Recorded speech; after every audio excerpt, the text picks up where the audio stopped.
తీన్మార్ మల్లన్న పదవి కోసం కాదు నేను మాట్లాడింది, ప్రాజెక్టుల కోసం కాదు మాట్లాడింది. ప్రభుత్వం చేసిన నిర్ణయం బీసీలకు వ్యతిరేకంగా ఉంది అని ప్రశ్నించినందుకు నన్ను సస్పెండ్ చేసిరని వాళ్ళు చెప్తా ఉన్నారు. అది హ్యాపీయే కదా. నేను ప్రజల కోసం మాట్లాడితే సస్పెన్షన్ గురైనా అంటే వ్యక్తిగతంగా మిమ్మల్ని ఎంతైనా అనొచ్చు అన్నట్టు మీరు చెప్పదలుచుకున్నారు. ఇవాళ వీళ్ళకి ఎంతమందికి షోకాజ్ నోటీసులు ఇచ్చిరండి? అదే నా క్వశ్చన్. అంటే రాహుల్ గాంధీ కూడా చేశారు ఆ పని అని చెప్తున్నాను. నేనేమంటున్నా, ఇవాళ మీకు తెలుసో తెలియదో ఇందిరాగాంధీ గారిని కూడా సస్పెండ్ చేసిరు వీళ్ళు.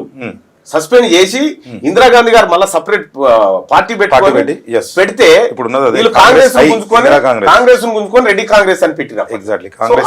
ఆ చరిత్ర అంతా అట్లా ఉంది.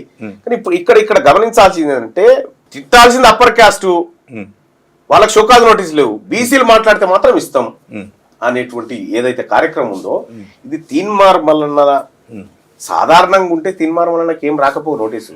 తీన్మార్ మల్లన్న బీసీ అంటుండు కదా, కాబట్టి షోకాజ్ నోటీస్. నువ్వు బీసీ మూవ్మెంట్ అనకపోతే నీకు ఏది లేదుగా. బీసీ మూవ్మెంట్ వాళ్ళ గుండెల్లో భయాన్ని రాజేసింది. అదే నా